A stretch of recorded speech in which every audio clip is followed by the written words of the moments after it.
Remarks? Good morning, everyone. Welcome to Port Canaveral. I'm Kevin Markey. I'm the Vice Chair of the Port Commission. And on behalf of my fellow commissioners, it is my distinct honor and pleasure to welcome you to the 2022 State of the Port. In a few minutes, our CEO, John Murray, will be invited to the stage and to provide details about the port's comeback from a global pandemic.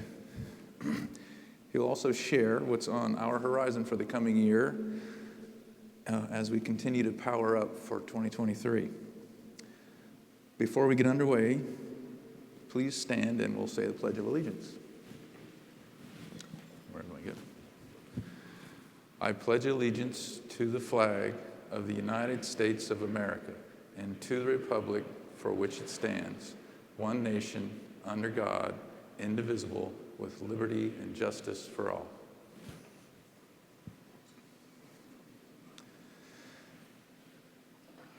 Before I get started, I'd like to extend our thanks to a few special guests who are with us this morning. We have staff from Senators Rubio and Scott attending this morning. We have staff from Congressman Bill Posey here, Florida Representative Tad Altman, Representative Tyler Soroy, staff, I believe, Brevard County Commissioners Rob Feltner, Tom Goodson, and Kurt Smith, and City Managers Todd Morley from Cape Canaveral and Scott Larice from Titusville.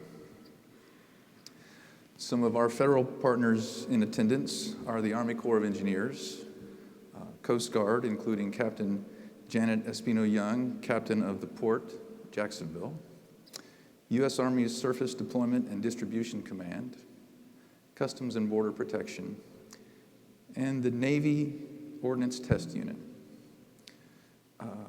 Our state partners in attendance include the Florida Department of Transportation and Space Florida. I would like to offer the board's sincere appreciation to Captain Murray and our CFO, Mike Poole, and actually the entire port team. I'm very proud to say that their hard work and commitment and good judgment and to our port this year has continued to generate success for the entire port community. The growing number of cruise passengers that sail from our port week after week show the strength and popularity of our port, which has among millions cruise guests from all over the United States and overseas. The growing volume of cargo moving through our port underscores the significant role that Port Canaveral plays in the economic diversity and prosperity of the Space Coast and the Central Florida region, as well as the entire state of Florida. With business segments of Port Canaveral finishing the year with financial stability and a healthy growth outlook, it's important to thank all of our port partners for their commitment to our port. Your success is our success.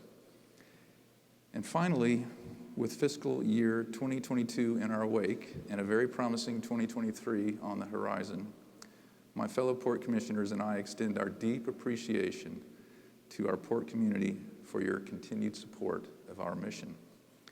And now it is my pleasure to introduce Captain John Murray, Port Authority CEO.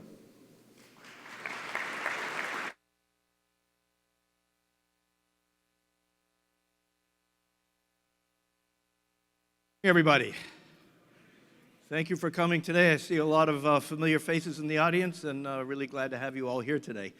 I think Commissioner Markey just highlighted the fact that this is all about partnerships, and most of you in this audience are partners of ours in one way or another, and if it wasn't for our mutual relationship, our success wouldn't be what it is today. So I just want to start out with that, and then we're going to go through what happened last year, and I'm going to do that with a video rather than drone on for 15 minutes or less. So let me just get this started for you.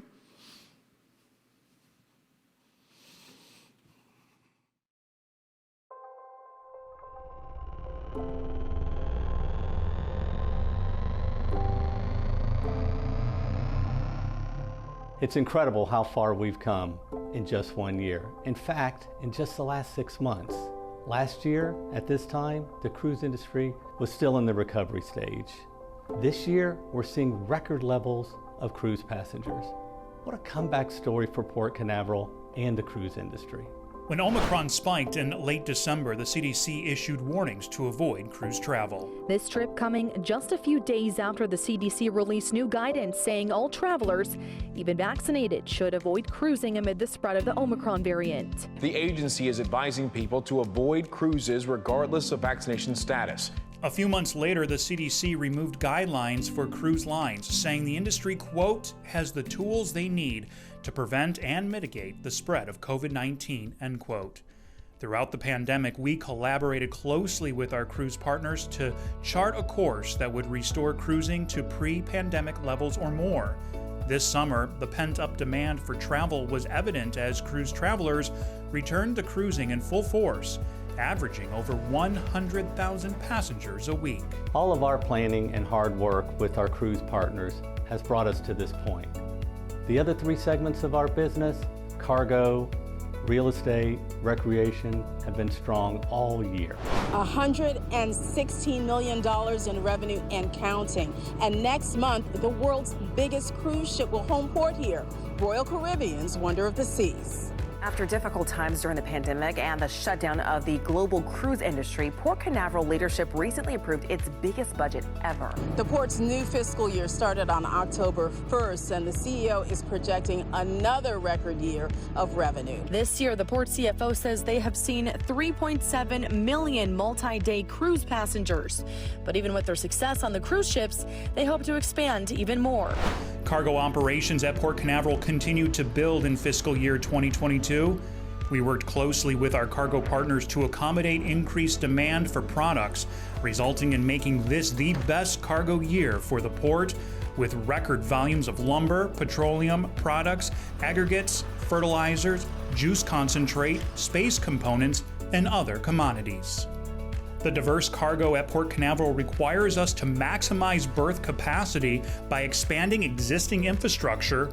With shovels in hand, officials from the Canaveral Port Authority joined with leaders from federal, state, and municipal governments, along with business and representatives of the space industry, to break ground on a massive $48 million project to rebuild Port Canaveral's North Cargo Berth 3, with a project completion date of April 2023. I was eager to support our port's Infrastructure Development Program grant application to acquire the funding to rehabilitate and expand NCB3. Port Canaveral's foreign trade zone expanded this year with the addition of Raider Outboards Incorporated, a Titusville-based company that manufactures specialized outboard motors for the U.S. military.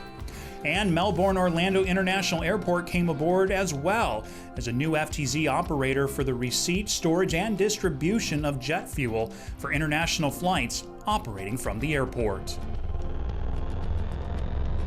Governor Ron DeSantis promoted Florida ports to help alleviate national supply chain disruptions. So we're able to accommodate these ships without backups. Our seaports are used to operating around the clock. They're used to moving cargo. In April, plywood delayed by port congestion at another port was delivered to Port Canaveral. In September, the first of many shipments of frozen vegetables, French fries, and canned vegetables arrived, part of a regular service to supply a major national retailer. Over 30,000 metric tons of granite ballast rock used in the construction, the Brightline Railway construction connecting Orlando International Airport to Miami, were discharged at Port Canaveral South Cargo Piers 3 and 4. The operation took almost 40 hours to remove over 66 million pounds of rock from the ship, which will be used in the construction of the rail beds. The space program has had a record number of launches this past year, with even more planned for the future. Throughout the year, Port Canaveral has continued to support our space partners with berth space for their marine operations and use of our mobile harbor crane.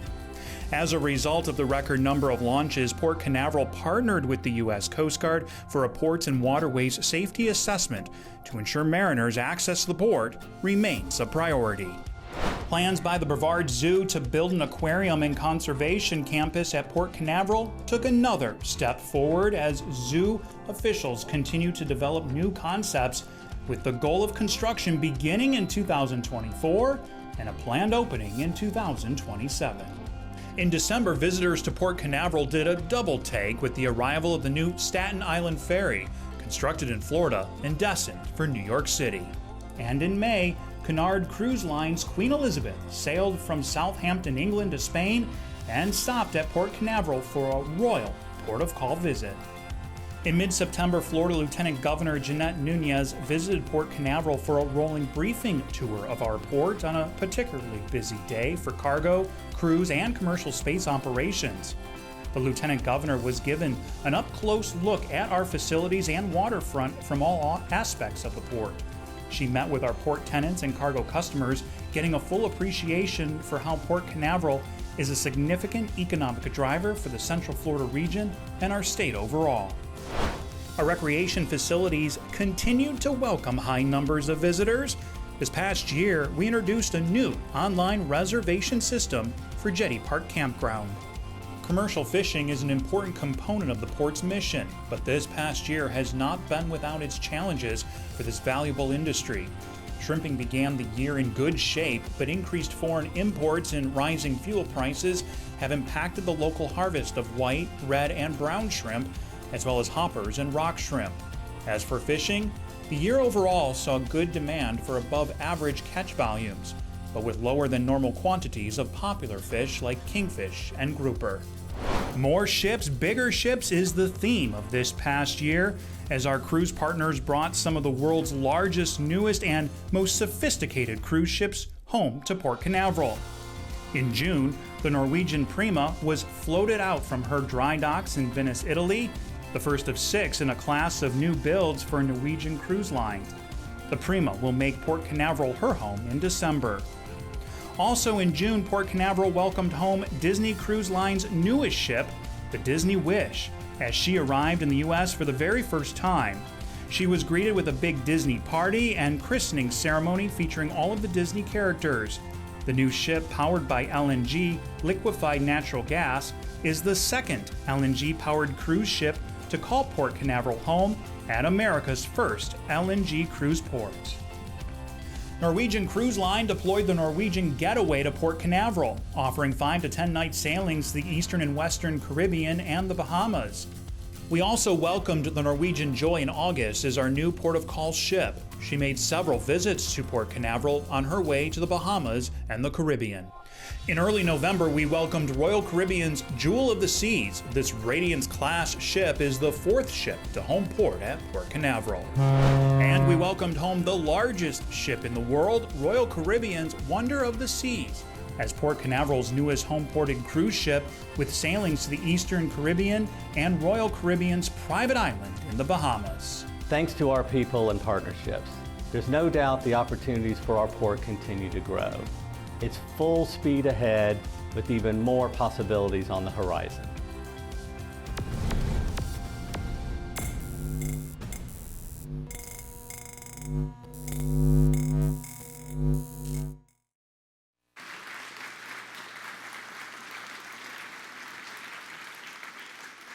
Thank you to our communications team that put that together. It's all done in-house, and it's much better and more interesting than what I could have presented myself. So let's talk about 2022. It was a fantastic year.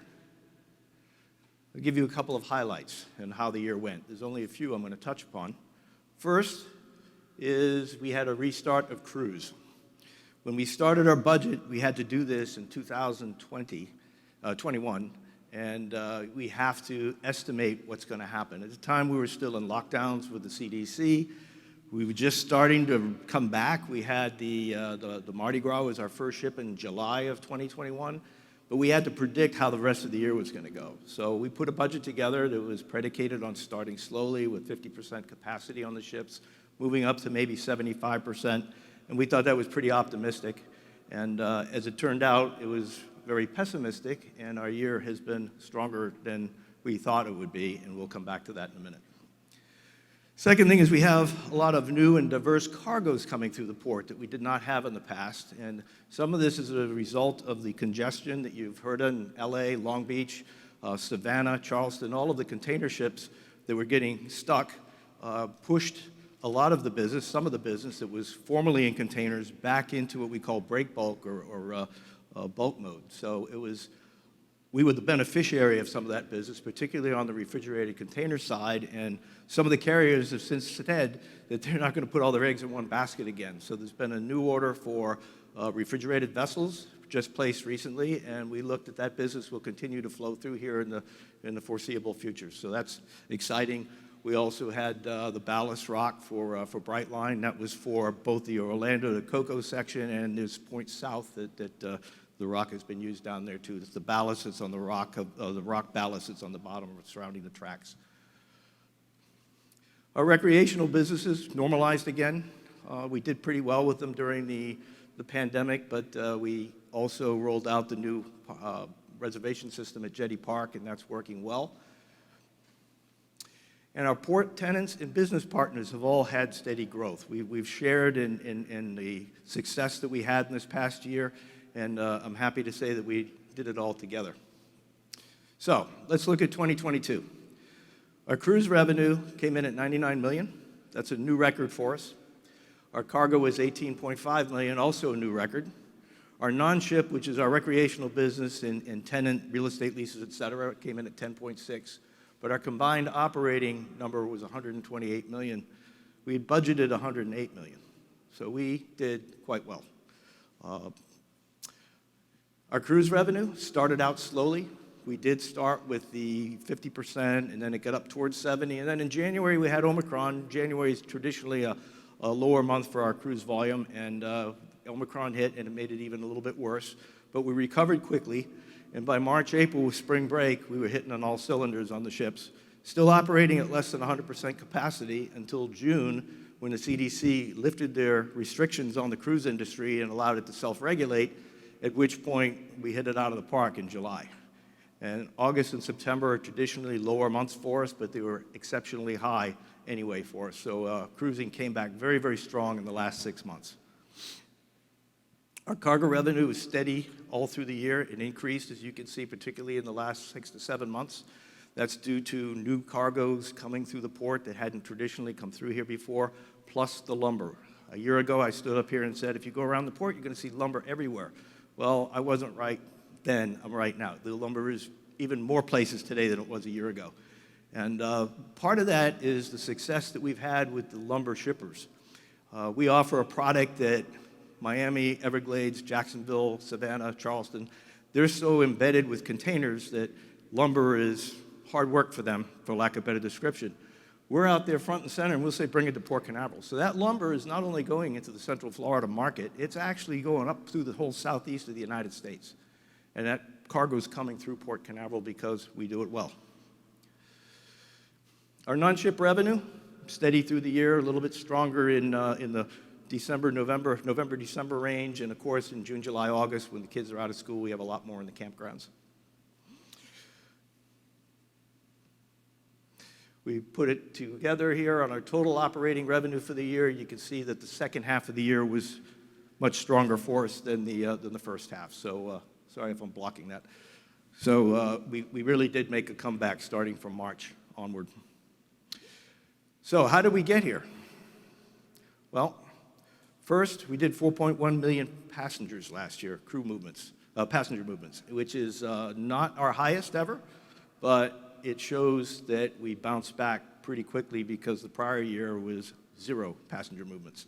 So it was a good sign to actually get our business back up and running.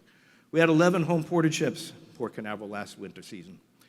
We have a summer season and a winter season. Winter is when we have more ships. In the summer, a couple ships might go to other markets such as Europe or Alaska, but during the winter is when we look at our home port counts.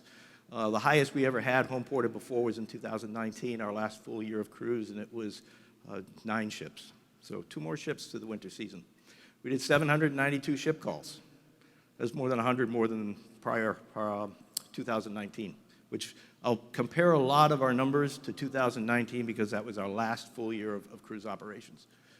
Our cruise parking is an interesting statistic. We have very, very detailed numbers and analysis about guest patterns and who's driving and what times they're driving. And I can tell you that spring break and Christmas and New Year's are our highest peak drive times for our driving market.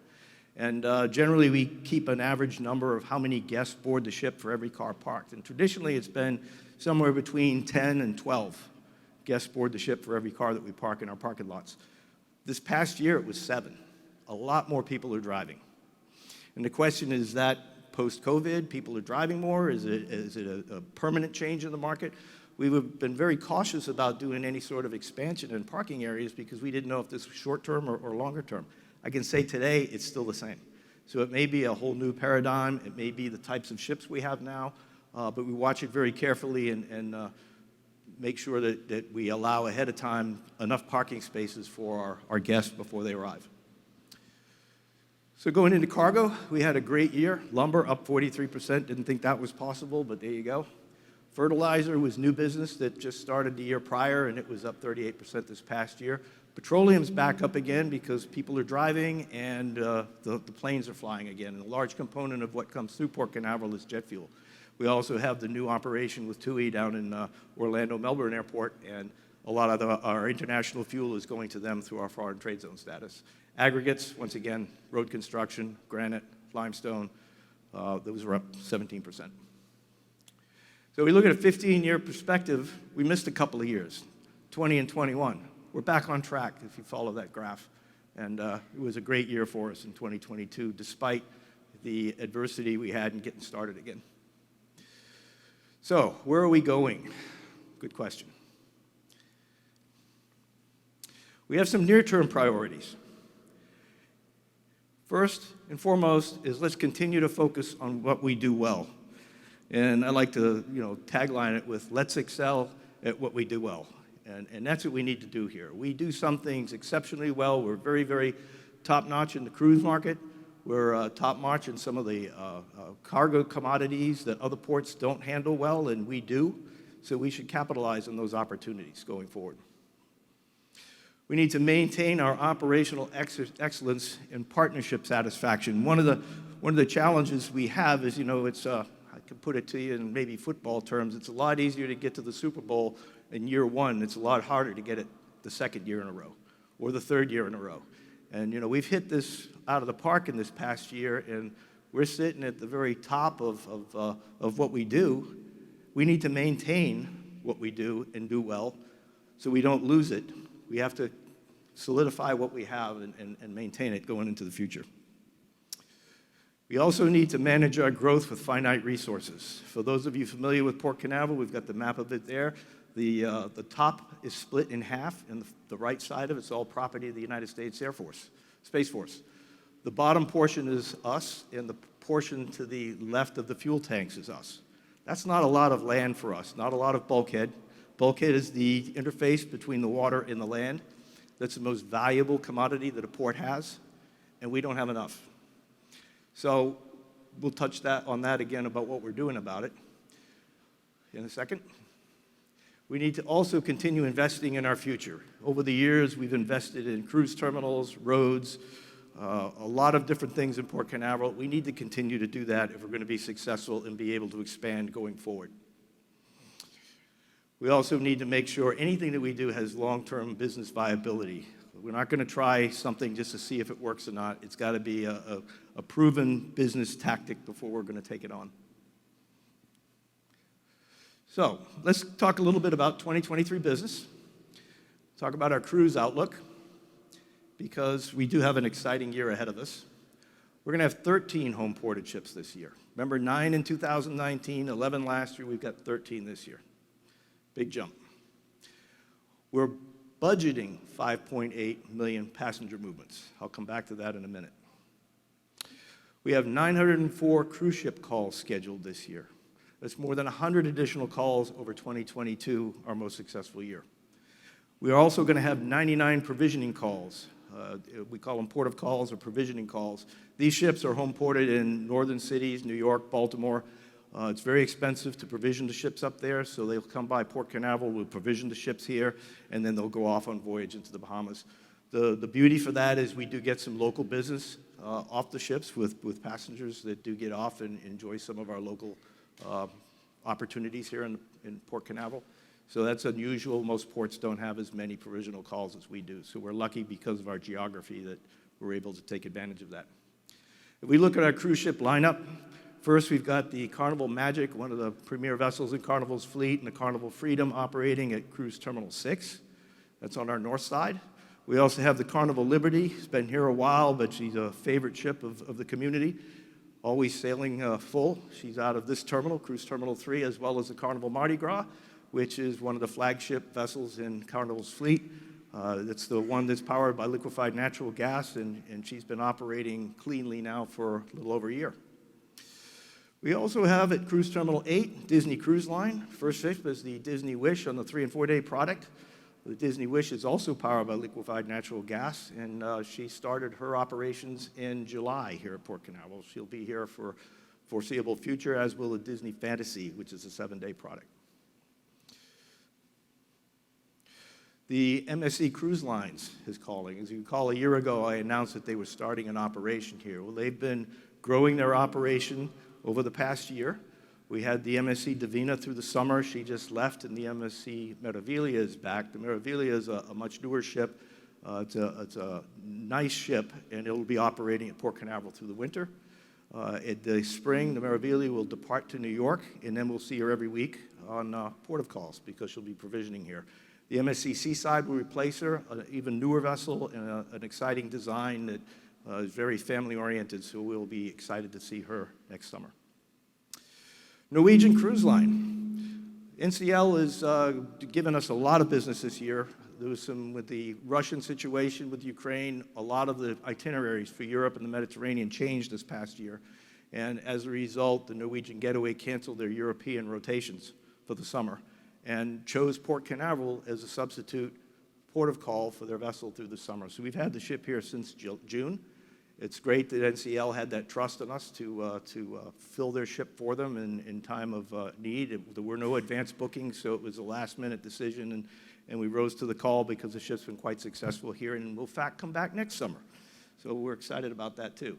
The Norwegian Escape just came back a week ago. She's our winter vessel, Breakaway Plus class ship. These ships operate out of Getaway and Escape operate out of Cruise Terminal 10. And the Escape is back for the winter season. And then the exciting vessel, the Norwegian Prima, is brand new, just launched in August. It's made a few visits around in Galveston, Miami, New York, but it's home porting here. And it'll be here in about 2 weeks, and she'll be here for the full winter season. It's a brand new ship. I had the benefit of doing a tour on it while the ship was in Miami a few weeks ago. Really an exciting product for Port Canaveral.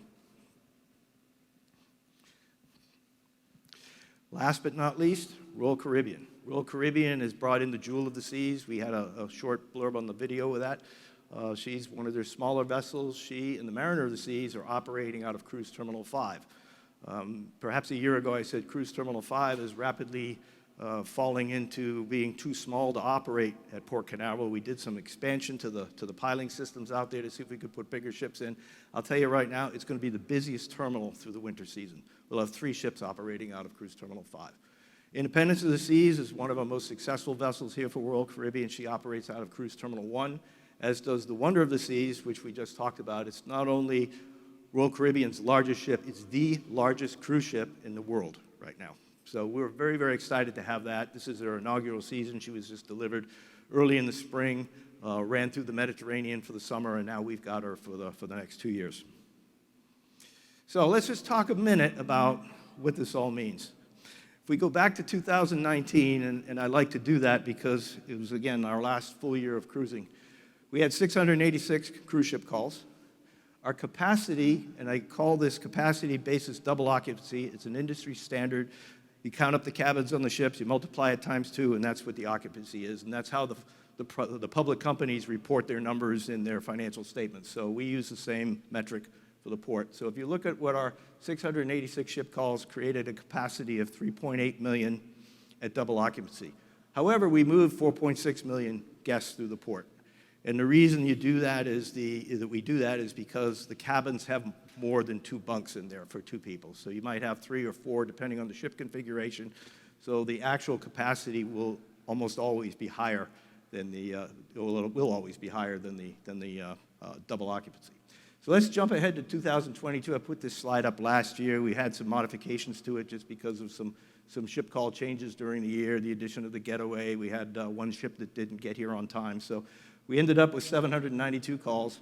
Our capacity for the year was 5.3 million, but we only did 4.1 million actual passenger movements. So that shows how the year started out slowly for us. It gradually picked up in the summer, but we ended up with 4.1, which was above what we budgeted, but it was good. Let's jump ahead to this year. So we finished 22, 792 again, 5.3 million capacity, 4.1 million actual.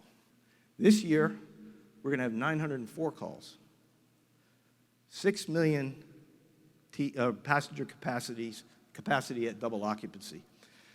In 2019, our double occupancy was running at 120%. So it was 1.2 times that number is what we did in 2019. That's probably different now because we have different ships. It might be 1.15, 1.5, or 1.25, or whatever. It's going to vary depending on how these ships fill up. However, we budgeted 5.8 for this coming year. So that gives you a brief indication of what our upside potential remains in this year. And basis the first 2 months of October and November, we're definitely going to be well above our 5.8 budgeted. So if you go to 19 again, we jump to 23. What does that mean? We had a 58% increase. We have a 58% increase in passenger berths operating out of Port Canaveral over what we had in 2019. 3.8 million to 6 million. That's a huge jump. And it leaves a lot of room for us to not do it well, which is why I come back again. We need to get it right. We need to get the traffic right. We need to get the ground transportation right. We need to get the highways right. We're still pushing the same highway system with 528 that we had back in 2017 and 18, but look what we're adding to the traffic. I'll tell you a funny story. I had a call this past Monday. We had 5 ships in port. One of them was the Wonder of the Seas. It wasn't supposed to be here, but they had a medical emergency, so the ship came in on Monday instead of Sunday. It operates, as I said, out of Cruise Terminal 1, as does the Independence of the Seas. And the Independence is here at the same time. So we had to put the Independence at Cruise Terminal 6, the Wonder at Cruise Terminal 1 on the same day, and shuttle passengers from 6 to 1 because all their vehicles were parked at 1. And then the embarking guests had to park their vehicles at 1 and take the shuttle over to 6. Absolutely chaotic. It created some traffic situations here. But these are the types of events that we need to be ready to react to. And to be honest with you, at the end of the day, our guys had a pretty good handle with all of our partners. Everybody in the ground transportation sector and our people all worked very, very hard with the cruise lines. And we had the roads cleared by 3 in the afternoon. All the embarking guests were satisfied and moved on by that point. So it was a great success, but it shows you how one little speed bump can cause great chaos in the network that we have right now. We are so stretched. And 528 being what it is, it was backed up on Monday, and there was nothing anyone could do about it at that point. But we did the best we could. So let's look at cargo for next year. We're going to see continued growth in bulk and break bulk. And when I mentioned the budget numbers, I didn't mention that one of the challenges is we can't predict what cargoes are going to do. We don't know if there's going to be a recession, not a recession. So when we budgeted, we just kept our cargo numbers flat. So far for the first 2 months, they've been very strong. So we may have under-budgeted our cargo piece as well, but we wanted to be conservative, not knowing what the economic outlook was when we put the budget together back in July. We're going to see continued growth, we believe, in construction materials. It goes back to excel with what we do well, and a lot of those materials come here because we can do it and other ports can't. So our goal is to continue to streamline our operations on the cargo side to make our port partners that are handling this cargo as successful as they can be. We've had some transportation fuel challenges, and I throw that up. A lot of people don't know that in the West Gulf, a lot of the refined products that move to Florida come from the West Gulf refineries, and they come in through the Port of Tampa and Port Everglades. There are 7 refineries shut down in the West Gulf right now for various reasons. Some of them political, some of them are investment and what needs to be done. And we have a current administration that's looking to shut down the oil industry, and nobody wants to make that investment. So as they've had necessary upgrades, et cetera, they've just taken them offline. That's put some pressure on Florida because we don't harvest, for lack of a better word, any of the petroleum products in our own state. We're an importer. So that's put some pressure on the state as a whole. On gasoline, you may have ridden around in the last month, right, with hurricanes. We're always looking at inventory levels and seeing gas stations without fuel. That's happening. And, it continues to happen, and we keep an eye on it. Diesel prices are at an all-time high. That's also killing the industry as far as the trucking industry, which we depend on. So I just throw that out as one of the challenges we have this year. We also need to optimize utilization and expansion of our cargo facilities. We don't have much real estate left on the north side of the port. The south side is spoken for, and on the north side, we don't have much left. And we have multiple partners in the port that are all looking at the same piece of property. And we need to optimize that and make sure that we're making the right decisions for the Port Authority and the community and our partners, that going forward, we can all cohabitate in this small piece of land we call Port Canaveral. Now, we are investing in our future. During the pandemic, we put all of our capital investments on hold, and we didn't do anything we didn't have to do. If it was something that was a safety issue, we did it. If it was something that would save us money, we did it. But if we didn't have our normal, robust capital investment program. We started it back in 2022. A few items out there. First one is North Cargo Berth 3. North Cargo Berth 3 is a terminal in the north side that straight across from the Cove District. You've seen the cranes over there working and the pile drivers driving for the last 8 or 9 months. That berth is one of 2, the last 2 berths in the port that need to be rehabilitated. It started as a $38 million project. We were successful and were awarded a federal grant. The federal grant, unfortunately, comes with a lot of extra stuff that you can't necessarily predict on the front end. So our $38 million project, by the time we priced in U.S. Steel, Build America, Buy America, all of the regulations that surround a federal grant, brought the project up to $52 million. So then we had to look for areas to cut to try and get it back, and I believe we're somewhere around $48 million. But it's still costing more because we have the federal grant on it. It'll be done in April. We can't get it soon enough. But I move on to the next project, North Cargo Berth 4 rehabilitation renovation. It's adjacent to 3. The state of Florida looks at 3 and 4 as one long berth. We subdivided it into 2 projects so that we could obtain the federal grant on the first part.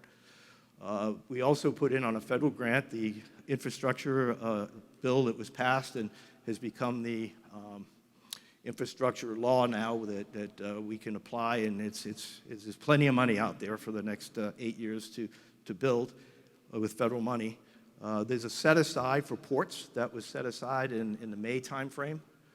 We priced this terminal out at $62 million for a couple of other reasons, but also because it was we were going in on the American grant from the federal government. We knew it was going to cost more. Just before the election, we were notified that we were not recipients. We were unsuccessful in getting the federal grant. So we have a berth that we need desperately. We have a good substantial portion from the state of Florida. Thank you, state of Florida, to support us. But we've got to find a way to pay for the rest of that because we need that berth yesterday. So that's one of our challenges in the near term, to see how we can get by this now that the federal grant is not with us. North Side Uplands Improvements. We have a lot of things going on the north side. And as you start digging into it, you learn that there's a lot of things that we don't think about too much when you're up there. But if you drive over there, there's a main line, power line, that runs smack through the middle of the port. And that power line with FPL has right-of-ways on either side of it. And if you look, what can we build under that power line? You can't. It's got a 50-foot right-of-way. So we need to look at how do we move that out of the way, or find a partner that can put something in that space that can live with the power line above. So that's one of our challenges with one parcel, a large parcel of land on the north side. The other challenge we have is stormwater. Whenever you dig or build anything here, you have to have stormwater for runoff, rain runoff. One of the challenges of the north side is probably, I'm going to just throw a number out, probably 30% of the north side hasn't had any stormwater ponds dug yet. So when we get to doing that, that's going to take up some of our real estate as well. So we're looking at other options. When we built this terminal, we have underground vaults for stormwater all around it. In the parking lot, in the boat ramp parking area, the overflow parking lot, those are all underground vaults, but they're very, very expensive.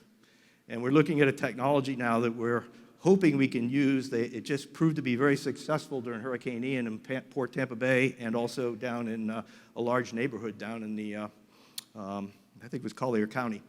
But it's called Smart Technology for Retention Ponds.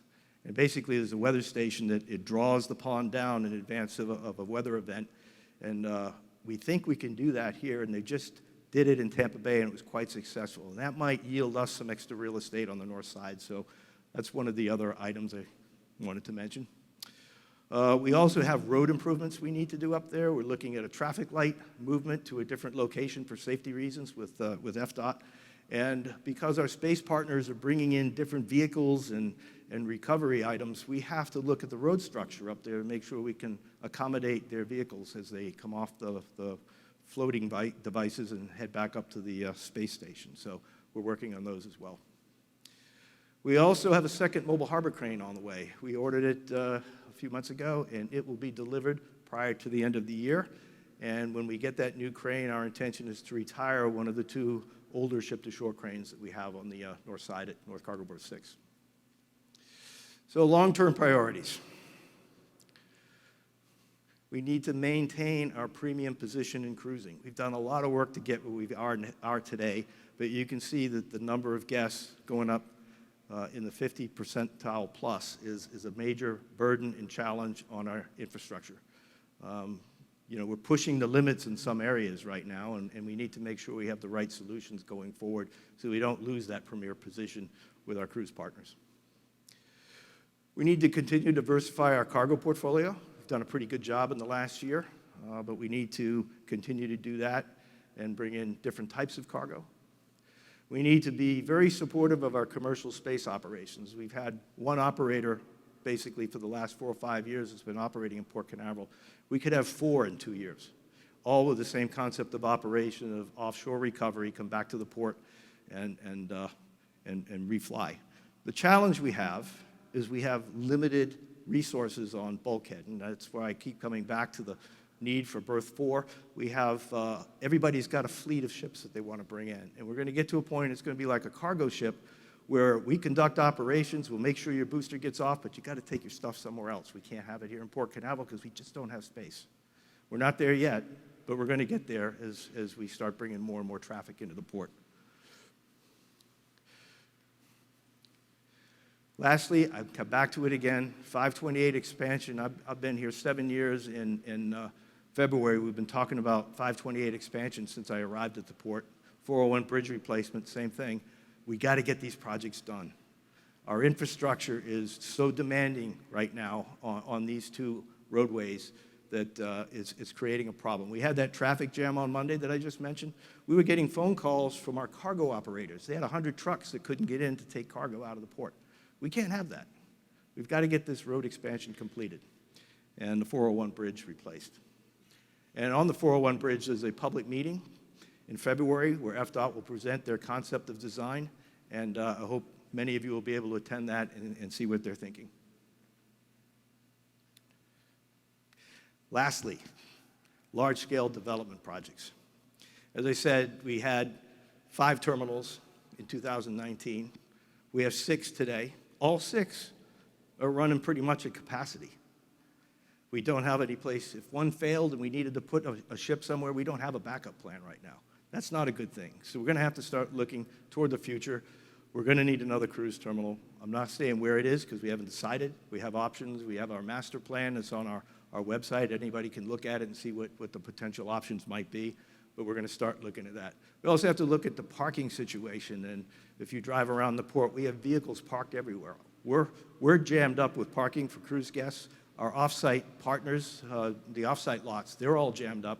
Everybody is busy right now with the cruise guest parking. And while it appears initially that it was a result of the pandemic, it hasn't changed.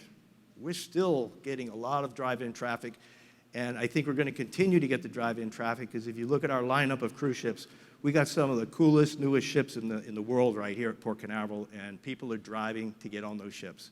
So as long as we have that, it's exciting for us. So with that, I'm going to transition on to how will we do it. And I started this session out saying that it's all about partnerships. And rather than hear from us port people tout about what we do, I thought it would be interesting to talk about how we do all this together and have a short video where our partners can talk a little bit about their operation and how they do it at Port Canaveral.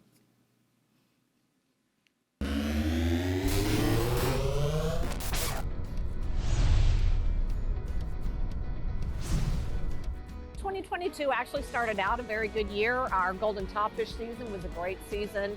The white shrimp season was really good. And then late summer, we saw the bottom fall out of the market on the domestic soft shrimp industry. We were hit with a flood of imported shrimp into the United States. It was at a lower cost than what our boats were getting, so it put pressure to drop the price to the shrimp boats to be able to compete. We found the port very supportive when we've approached them with any environmental issues or legislative issues that we're facing at the time. We've had help on specific legislation at the state of Florida. Anything we've asked of them, they've always been very, very supportive.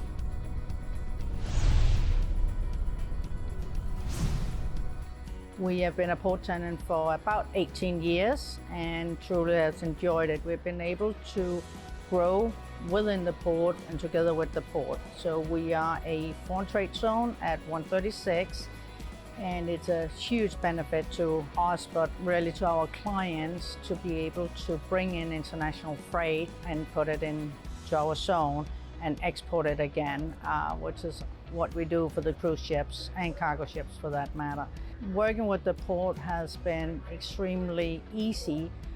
The whole team is always so very helpful and trying to look out for us, the tenant, throughout all these years, and been very fortunate. At the same time, with the business we do in the port for both the cruise and the cargo, the port is always trying to strive to do the best in getting more business to the port, which benefits most of the tenants that are here.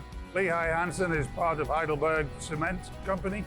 It's a worldwide organization, and we're one of the largest building products materials manufacturers in North America. We came to Canaveral probably just over 20 years ago. We were fortunate to be welcomed in by the Port of Canaveral to enable us to start to build the plant that you see behind us now. And here we are 20 years later. Some of the faces have changed, but the principles are still the same. We're very well supported. We feel we have a voice with the port. We support them and they support us. And it's very much a partnership, and that's what drove us to Port Canaveral. Port Canaveral is probably more widely known for its cruise market. However, it is a much more diverse port than that. It's a growing multi-cargo port offering services to handle a wide variety of cargoes. And GT USA is supporting Port Canaveral for 7 years to further develop these services to ensure a sustainable future for the region's supply chain logistics. GT USA is the leading force in attracting and supporting the space industry at Port Canaveral. In addition to our space business, our terminal handles cargoes ranging from containers, refrigerated goods, pre-cut lumber, vehicles, heavy equipment, and other types of break bulk. With the port having direct access to the Atlantic Ocean, no air draft limitations, short pilotages, and deep channels, this certainly caters for and is attractive to multiple entities in the shipping industry. As the cruise industry continues to return to full strength with cargo volume standing at a record high, Port Canaveral is certainly an exciting place to be, and GTUSA will continue working hard to support cargo and jobs in the region. ASI, we've been extremely busy this last year, probably one of the busiest cargo years in our history of ASI. I've been here 37 years operating in the port myself, and the administrative people that are in the port right now are the best in the 37 years that I've been operating here.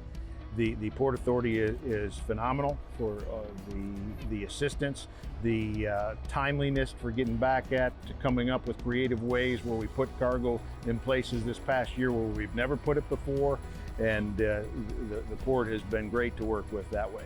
I try to introduce all of our customers to the Port Authority. just so, we have that working relationship, not only as a terminal operator, but with the Port Authority itself. And so they know directly, my customers, that the Port Authority cares about their cargo, their infrastructure, how we get it into the port, how we get it out of the port, how the vessels are docked in the port, and just the timeliness and the efficiency that handles here in Port Canaveral. The people here at the port and working with the port themselves, they understand business. No matter which one of the customers are here, we all work together and we're all trying to accomplish the same goal, which is really to supply logistics here for Central Florida. It's a great location because of the fact that it's able to supply gasoline, jet fuel, diesel, biodiesel, bunker fuel for the cruise ships. It's a great location. We have a lot of room to work with. We have a large truck rack, and so we're able to really serve all of the needs in this entire area for any of the petroleum fuel products. We've worked a lot, we've invested a lot, and we've partnered a lot, and we're continually talking. We have great communication with all of the people that work at Port Canaveral as well. They're always very open and very receptive to any of the businesses that we have. And that's why whenever we have a new product or a new idea, we try to talk to them as well to get them involved in the front end, and they're always accommodating. The current administration, the commissioners, and the leadership under Captain Murray have really taken the port to the next level in the last several years. They understand tourism, they understand the interconnectedness between this tourism in the area as well as the cruising visitors to our area, and so it has strengthened over the last 10 years, and everybody recognizes it, and it's much appreciated.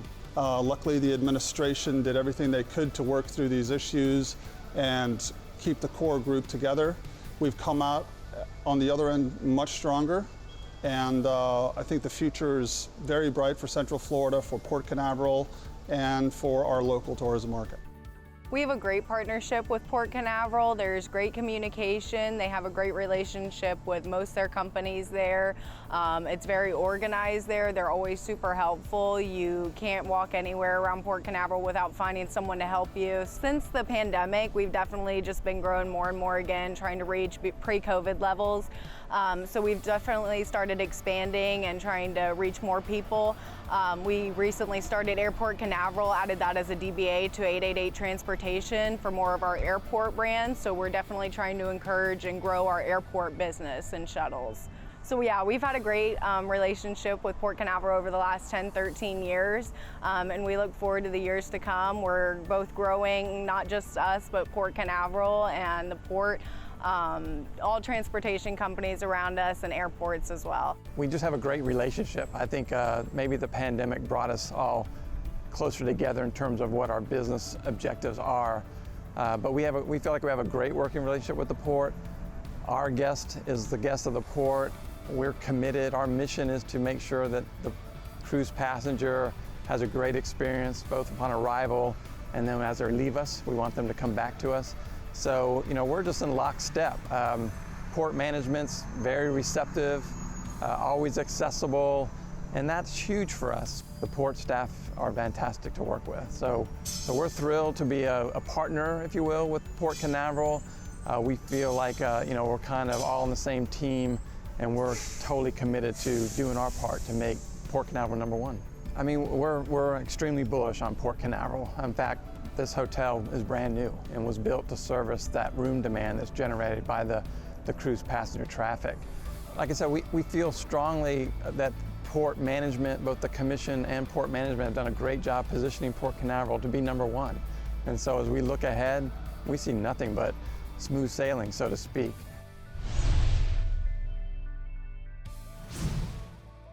We've survived a pandemic. We're carrying a little bit less passengers. They're still a little skittish about coming out. However, it's getting better and better every month. We expect to ramp up additional cruise day in first quarter of 2023, and we're looking forward to many more years here. This has been our home for 12 years, and we expect it to be our home for many more years. One of the best things about Port Canaveral is that we have a great working relationship after 12 years with all of the commissioners. Captain Murray, his senior staff, and all of the port employees that work with us and solve problems. And it's a great and outstanding relationship. MSC Cruises is making large investments to support very rapid growth in the U.S. Port Canaveral is a fundamental component of that. We launched Port Canaveral as our newest home port last year, and we're delighted with the response from our guests. We've now had well over 100,000 guests sail from Port Canaveral. One of the things we love about Port Canaveral, particularly in this period, is that it's very accessible to our guests, both those that are experienced cruisers and those that haven't cruised yet. Whether they drive from Florida or other southeast cities, or they take direct flights from many cities in the US, it's very accessible. We're also excited that we've seen recently quite a bit of growth in international guests boarding our ships in Port Canaveral. From Port Canaveral, we offer a wide variety of itineraries, and the feedback we get is fantastic, whether it's short itineraries to the Bahamas or longer itineraries that include the Bahamas and other parts of the Caribbean and Mexico as well. We love working with the leadership team at Port Canaveral and with the entire team at Port Canaveral, and are committed to joint growth and to our partnership. Canaveral, first and foremost, gives us access to a great market, a vacation market that is right there. Canaveral has wonderful connectivity, multimodal from a few places. And we've actually learned after the pandemic how much people like to drive up to take their cruise. So we've been hosting people from out of state, and you will be surprised how many hours they're actually willing to drive to come and take a cruise out of Canaveral. Canaveral has great assets. We partnered with Canaveral to build CT1, and it has proven to be a great asset for some of our newest and largest hardware that we have. Actually, we are hosting Wonder of the Seas starting this winter there, and we're very excited about it. But I also want to really give kudos to the people that work in Port Canaveral. They have always been supportive of the cruise. I think Port Canaveral has a very bright future. Again, Port Canaveral has great assets that are still capable of continuing to grow. They're capable of hosting new assets that are coming to the market. And we're always in open conversations about what we can do in the future. And I think Canaveral, given its location, given the way that assets are positioned, still has plenty of opportunity to grow. And given that it allows us to tap into a very good market, I think that it has a very bright future in front of them. Port Canaveral plays an important part in our U.S. home port strategy. Millions of residents in the Southeast are within a day's drive, along with easy access to the airport in Orlando, making getting to and from their cruise convenient and affordable. With the leadership of Captain John Murray and the incredible port team, we continue to see Port Canaveral as one of our most popular and fastest growing home ports. We have had an incredible 2022 sailing from Port Canaveral, with our beautiful new Cruise Terminal 3 serving us and our guests very well. In total, we have 254 sailing schedules in 2022. To date, more than 590,000 guests sailed on board our ships from Port Canaveral, and that number will increase to 830,000 by the end of the year. Thank you to the team at Port Canaveral. We look forward to continuing our great partnership in 2022 and beyond. Port Canaveral is the second busiest cruise port in the world. It offers great airlift, is centrally located to attract a healthy drive market, and with the theme parks and its backyard, it lends itself to the perfect park and cruise vacation for families. However, these are not the only reasons we're committed to our partnership with Port Canaveral. It's all about the leadership and collaboration. Port Canaveral was instrumental in pushing for the return of the cruise industry and worked closely with all the cruise lines to make sure we could welcome our guests back on board as quickly and safely as possible. Now we're getting ready to debut Norwegian Cruise Line's newest record-breaking ship, Norwegian Prima, to Port Canaveral this December. Thank you to Captain Murray, Mike, Diane, and Dave for your continued support. We look forward to our future and exploring new opportunities together. Since 1998, Port Canaveral has served as the premier gateway for Disney Cruise Line vacations. So when we looked to introduce our newest ship, the Disney Wish, we knew that Port Canaveral was the perfect choice for her home port. Our guests love sailing from Port Canaveral with its close proximity to Walt Disney World, as well as its world-class facilities. And we're thrilled to continue to bring travelers from around the world here. We're proud of the relationship we have with Port Canaveral, and we value the port's commitment to excellence and innovation. And as we continue to work together, We're really excited to build on the job creation and economic growth that we've brought to the community over the last 25 years. It's our goal to bring positive, lasting change to the local area. It's clear that our success and vision would not be possible without our ongoing relationship with Port Canaveral. Together, we have navigated the challenges of the last few years, and we look forward to continued success and a very bright future together.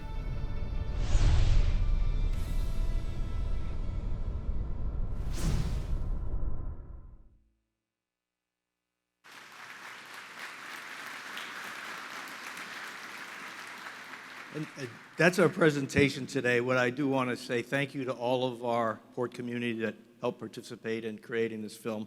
It's only a small number of all the partners we have in this area, and I want to thank all of you for what you do. We wouldn't be successful if you weren't successful together with us, so thank you for those relationships. I also want to just close and thank my Board of Commissioners who've been very supportive of us here at the port in getting the job done, and they've been very supportive all along, and I just say thank you for that. And lastly, I want to shout out to my team of 200-plus people here that work at the port.